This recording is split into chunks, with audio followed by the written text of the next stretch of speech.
Nella NG officiel. Nella NG. Écoute, like et abonne-toi à Nella NG officiel sur YouTube. Nella NG officiel. Pour l'actualité musicale congolaise, art et divertissement, écoute la voix d'or. Nella NG te dit toute la vérité.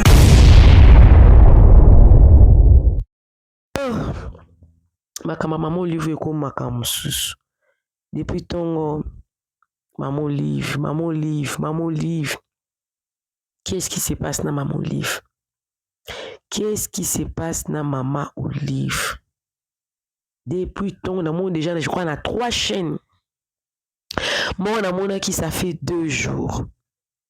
Je suis dans mon 3e chaîne. Maman livre. Qu'est-ce qui se passe? Elle est entre la vie et la mort. Elle est en danger. Alélie na komba ba comédien. Na meki ko se renseigner na bengi ba tumsu na Congo kuna. Sur les Cambodgiens na maman livre. Il y a na réseaux sociaux ko sani. Et ko ya na réseaux sociaux ko lokanini. Mais n'a eu quand même ma réponse. N'a eu 2 ou 3 versions. Ça ko be information. N'a eu ma version vraiment. N'a eu ma version. Ba feti yango. Ka batu bazala na maman livre. O pe bazala pas en contact na ba comédien. Ka ba on ba bimisa ba secret. Ka batu batambola na ye. Ka ba on ba bimisa ba secret. J'ai l'impression que ils en abattu msusu ba ofanda na mikonzi. Mais ba on comprendre valeur ya secret professionnel te. Tout qu'on peut éviter que secret professionnel peut exister ka. Kiza na makambo susu na kokipe ko bomba na ko bimisa te. Kongola eba ko dissocier te ou eza vie professionnelle ou eza vie privée. Kongola ebi te. Kongola ebi ka matière apandi. Ayebi ki soka lobeli comédien moko obeta boy. E pesa oyo pesa. So bo remarquer mikolo yo. Toi période ba fetiti. Bo kani kimia kimia kota ba comédien. Ne ba kumisa ko maman livre. Kimia total. Maman livre au mona na te. Dengi za mo ba petite vidéo. Donc calme moko donc o kapinda kimia total. Na muto on a benga ki abibino peut-être nde boza libana nde boko obeta peut-être 6 jours. Biso to ana katia wa to ko obeta 6 jours te poto zo banga pe. E makambo ezali. Mais na batna sol na bango tellement que na komi na 2 ou 3 versions. Na obeta la bino toutes les 2 ou 3 versions na obeta ngo awa. Na ne la NG officielle. Mais eza pasi. Ce qui est sûr, ata ba comédien bazara pembe na maman livre kana intérêt. Kana intérêt. So vous remarquez bien, maman livre approcha ba comédien sans intérêt. Mais na ba comédien wana pe mususu. Ils appellent na ba comédien mususu bazara pe proche na maman livre te. Bazara proche na maman Denise. Na maman Denise. Na ko citer maman Kalunga, Sai, nani susu. En tout cas, la comédien mususu, bazala na maman Livte, bazala na maman Denise, bazala na maman Livte. Et là, on est leki, poto, y a na vidéo, na la NG officielle. Et là, on est leki. Nga na ope sabino ka ba version o nga na zui. Na lo ba ngo toujours na bemission na nga nyonso que soki na zui eloko mutu na mutu ye moko te na se réservaka mingi ya koloba makambo na confirmer yango est-ce que eza vrai to eza fausse na se réservaka makasi mais n'empêche que attends ki mopanzi sango na ya kolobela yango. Déjà photo bomo ya liboso na bino eza déjà photo mo déjà monté ba monté yango na autant yango kaka bokomona ke eza montage bamonte yango na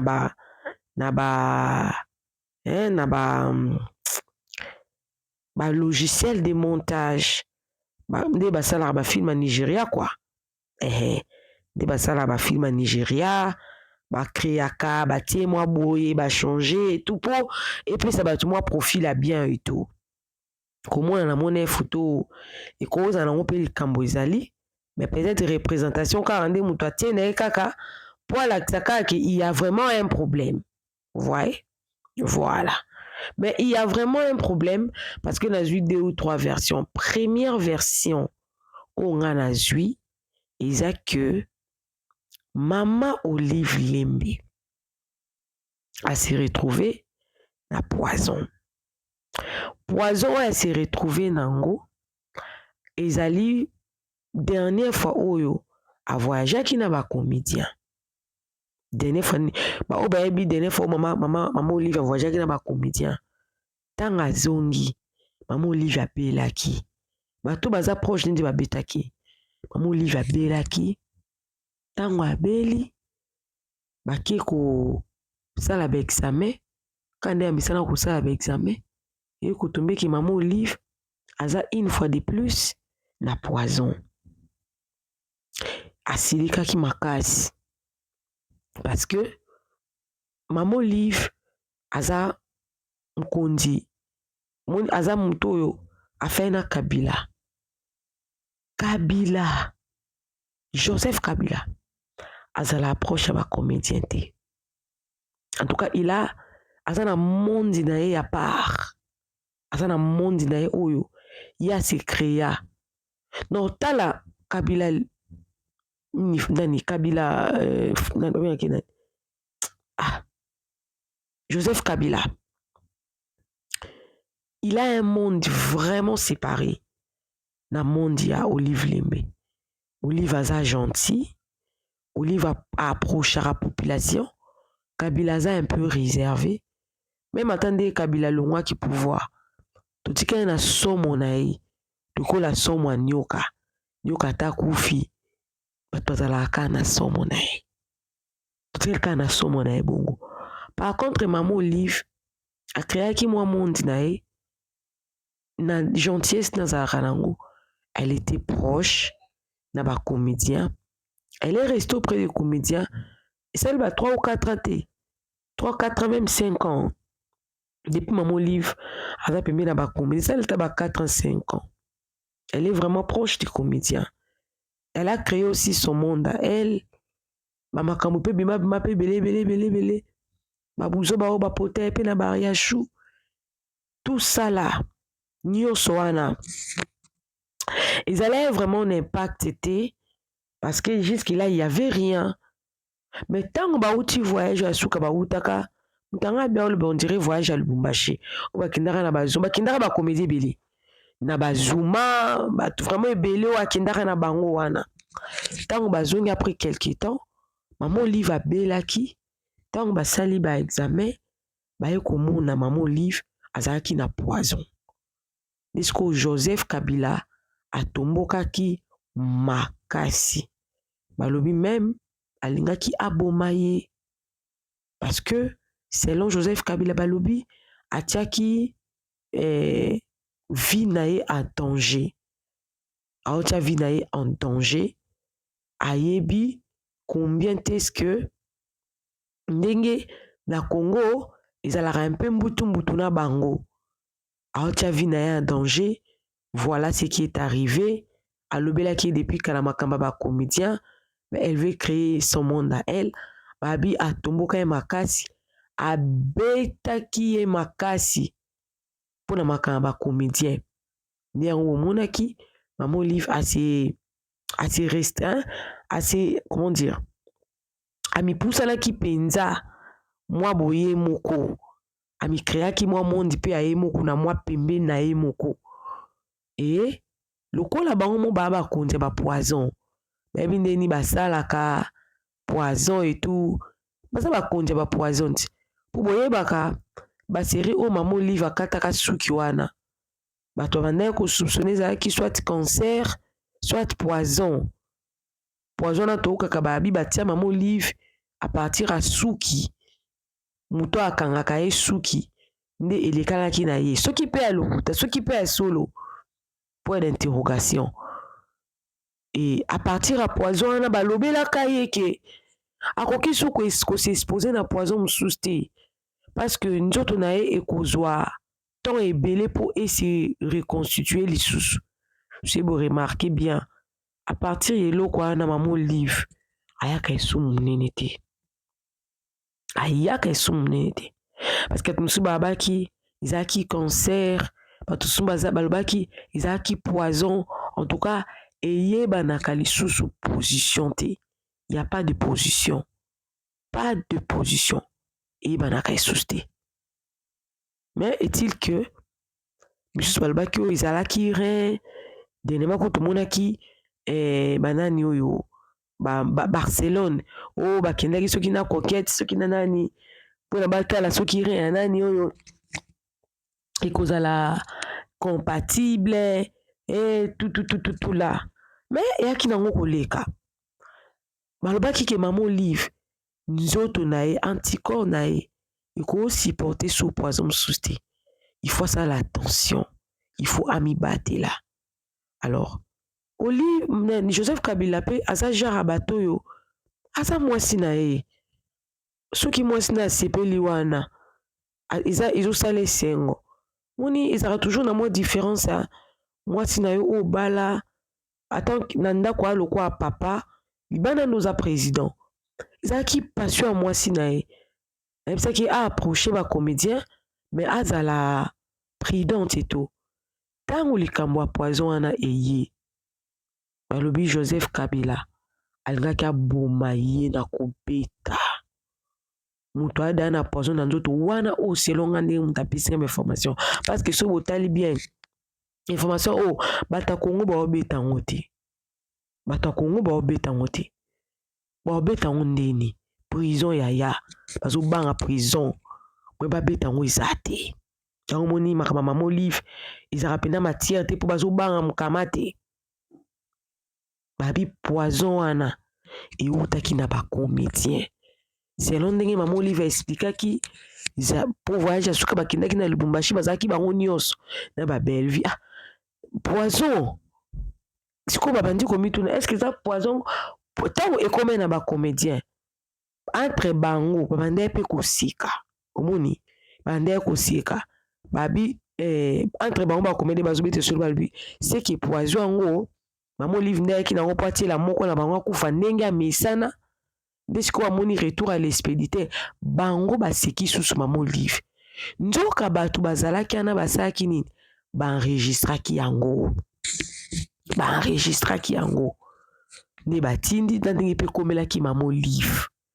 Maman Olive aleli babi aleli na kombo ya bacomédien alobi mokili mawa te mokili mbanga taba na oyo ye asali mpenza mpona bacomédien na oyo ye ainvestir mpona bacomédien il fallait balata compassion yango monaki Maman Olive ase décidaki ase restreindre na ye amibendani na ye alobaki mpe bafaveur nyonso bacomédien bandai kozwa bakozwa ngo lisusu te selo ndenge moto wana apesi nga lisolo selo parce que ezalaka déjà période ozomonaki Maman Olive abujaka aninganaka déjà bacomédien deya bakoma deya kosepela déjà Maman Olive etu abengaka bango na kinga kati mwa baenveloppe mwa tutu bato bafete noel eza lundi mais toro mpenza rien de rien omoni Belleville aki États-Unis ye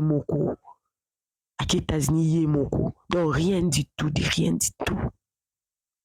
bakosala yango susu te mpo selon ye ndenge kaka Joseph abetaki ebongo bamakofi bamanini ku bapenda.com donc ye na bacomédien bakabwanana mpo bacomédien balingi baboma ye.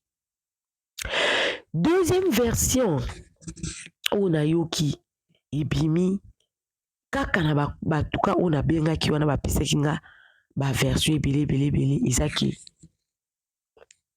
Maman Olive toza na période ya baélection bozomona nde makambo ezokende normalement falaka aza distraction te. Selon ndenge tobandaki koyoka ke bandaki koprépare Mama Olive pour apostuler. Ntango ekomi ke il faut atia apostuler, Mama Olive alobi akopostule te, aza nanu prêté ya kopostuler, akopréféré asala yango ya après 5 ans prochain. Joseph Kabila asiliki ndapeti ye po mission na ye na bakomede ezalaki azala na bango bien po ntango baélection ekoya basensibilize basala bien po ye mpe apostule azonga esu na pouvoir. Nga atuni est-ce que na Congo mpenza tondima mpenza mwasi vraiment adirige biso vraiment toseki na biso kuna moto angabi te eza baprobabilité. Mama Olive abanda deja koprépare kala mais siko Mama Olive alingaki te esali discussion badiskite makasi na Joseph de Joseph apeti ye mpona ngabi te version oyo nayesi bongo version oyo ezotenu mpenza debu te eza vraiment version moko mpenza oyo kaka fake news ya mpenza na basu basima te kopesa version mosusu baye kopesa nga balobi monika nde Mama Olive avoyageaka na ye akendaka omona ke na ye balobi ezalaka mpo Joseph Kabila azalaka na mwasi na ye azalaka na ye étrangère wana kutu je pense keza nango lisolo kutu eteke lisolo moko ya sika oyo nga na obeta na réseaux sociaux te wana toyebi na biso déjà kezalaka nango bongo déjà depuis kala ezalaka nango bongo mais siko babi to oyo basi bayokana déjà na mobali na ye ke mwasi wana akoki kotia makolo na ye na Kinshasa te mpo na Kinshasa moto akondira yango eza Mama Olive ye moto azokonta eza lokola territoire na territoire mais sikoyo balobi mwasi yango ayaki Kinshasa nde sikoyo basignale sikoyo Mama Olive nde ameki kolobela Joseph Kabila asepeli te nde apeti ye wana baversion oyo biso tozwi na makambo ya Mama Olive.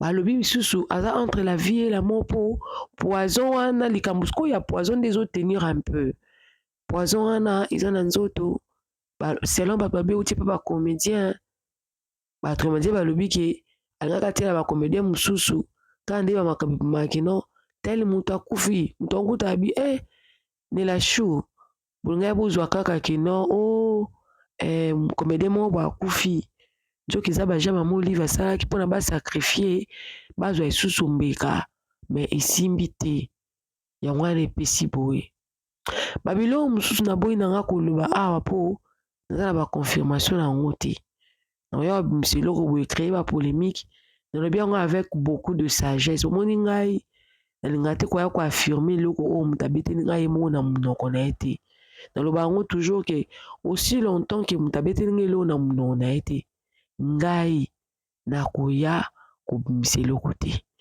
nasepeli kaka te pourquoi parce que eloko oyo ekomi na réseaux sociaux ndeni ata Mama Olive azalaki empoisonné na bacomédien to na bacomédien te ekokaki kobima na réseaux sociaux te secret professionnel mosala nango ezala nini secret professionnel rôle nango nini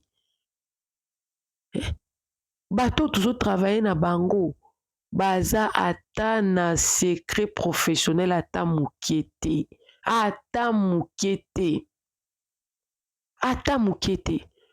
bino obombaka secret médical ya motu te so likambo wana eza esolo balobi bacomédien tu oyo na Mama Olive bakozwa eloko te Mama Olive aza na kanda makasi aleli na koma bacomédien ya kosakana te ayebi bacomédien baza baingrat bacomédien mpe baseki ye balobi yango balakisi yango officiellement boye te ki baseki ye baseki ye balobi tu oyo kope esimbi te akolekisa bango te kope esimbi te na bato na ye etilizaka wana kope esimbi te akolekisa bango ekosimba te baseki ye tu donc mama Olive il paraît aleli na komba bacomédien toro okopa esimbi te moto akoleka mbeka aza te nde makambo eza bongo ntango balobaki bacomédien des fois baza balokoso bozokufa lokwa bambeka soki likambo oyo balobi eza ya solo seki mama Olive aza na raison ya kolela na kombo na bino mpo boza benga ye moto apesaka bino biloko asungaka bino soki asiretrouve na poison bon nzela nde bacomédien balobi ke koza ye monda lokele atiela bango makambo mais soki esimbi te na bato na ye autilisaka wana mais soki eza bongo soki ke mama soki eza basupposition eza bongo soki eza bongo eza pasi parce que sifa atika théâtre mpo ani mpo comédien ka moko nde atielaka ye poison comédien ka moko nde atielaka ye poison quelque part na mituni mpe question bacomédien bakotiela mama Olive poison mpo bagane neti nini parce que bacomédien bazovivre nsima ya mama Olive il faut mama Olive abenga bango mpo apesa bango quelque chose na mituni question mama Olive amizwelaki poison na ye kote mosusu te aza mabata makambo ebele mpo ntango mama Olive avoyageaka na équipe na ye mobimba mais la fois passée na wakati temps surtout ntango bakendaki Dubai na bamama top balobaki bandaki kolala banda kokutana na bango mingi ala balala mpe na bato mosusu kuna donc mama Olive soki likambo wana balobeli ngai eza ya solo aza na baregret ya kosakana te aza na baregret extrême na makambo euti kokomela ye eza pasi mokili mawa te makambo oyo ya bambanda ya banini nazwa kopela na bareserve ebele ya makambo ya bacomédien nde vraiment c'est fort probable c'est eza un peu proche na vérité moi proche mokie na vérité et likambo mosusu ezali mama Olive asiliki mpo ani mpo bacomédien mosusu baza lokola na badouble baa lokola na position te baza kote ya mama Denise baza mpe kote na ye or selon ndenge balobeli nga mama Olive alingaka bongo te alingaka soki aza na bino azala kaka na bino kaka bino moko kaka azala kaka na bino moko kaka azala na moto mosusu te kaka bino moko kaka bato mosusu baza na baposition te nga depuis nayebi mama Kalunga nayebi eka na mama Denise tikala mpe komoni mpe na mama Olive te sincèrement na nani oyo na Ursule Pechanga en tout cas ye mpe ndo namoni na mama Olive te nano te en tout cas non namona ye te koto wana mpenza Ursule amitia mpenza na bande na ye moko or Ursule aza mpenza proche ya mama Kalunga parce que biloko ebele mama Kalunga asalaka azala mingi na Ursule donc so Ursule aza ngambo mama Denise c'est fort probable que Ursule azala na ngambo mama Denise donc nayebi kote wana mpe nakozala mpenza na baassurance te en tout cas nakozala ata na assurance ata moko ata moke te pourquoi parce que mama Olive bato oyo azalaka na ye pembeni namona bango na mama Denise te ni Vincent ni Sila ni Bellevue ni bato kuta oyo badembelaka na bansima ba Vincent en tout cas no namona bango te nano te apart kaka bata groupe Simba bata groupe Simba nde bango lokwa baza bata RTNC soki makambo échanger bango bakolanda gouvernement oyo eza gouvernement en place mais n'empêche que namona kutu makambo mpe mosusu ezalaka ke soki likambo ebimi boye omona mama Olive aye mpe kosunga mpe bacomédien ayaka mpe kosunga bango asungaka kote wana mpe mwa batanto plutôt eza mpe ebele mais ce qui est sûr mama Olive yai soki atake na baversion wana nyonso bapesi ngai version ya malamu eza te mai eningana apamba te. Na chaque eloko soki mai eningani eyeti na réseaux sociaux, c'est que likambo elekanaki. Peut-être mama Kabila pe akangaki pe mama Olive pe na mwasi ti. Ndenge ezalaki na mwasi nde balobaki mama Olive azala moto ya mungwa eke akangi ye pe na comédien moko moto ya mungwa etu epesi pe mwa flamme boye ekozala pe baversion wana selon nga wana nga moko wana nga nde moto nazo raisonner nazo réfléchir moi bapenser na nga monela chou nde et s'est tourné un peu na mekampe koloba donc ce sont mes propres pensées ça te ke moto ayebisinga te ndenge balobaka entre parenthèses que azala moto ya mungwa etu peut-être bakangaki na moto ya mungwa te bakangaki na moto ya mungwa te mpo mikolo mpenza na moto azongeli mosala na ye omoni Vincent aotaki poto azongeli mosala na ye mutu na mutu en tout cas aosala mosala na ye ndenge ezalaka bapetite video bato bazosala ya mama en tout cas namoni yango susu te peut-être aséloigné na ye peut-être po abangi ya nabi ke version la plus proche oyo ekozala un peu proche ekozala na mwa ndambo ya vérité ekokoma wana eza vraiment kaka version oyo ya poison nde naomona eza la version la plus proche de la vérité. La version la plus proche de la vérité, c'est la version à poison.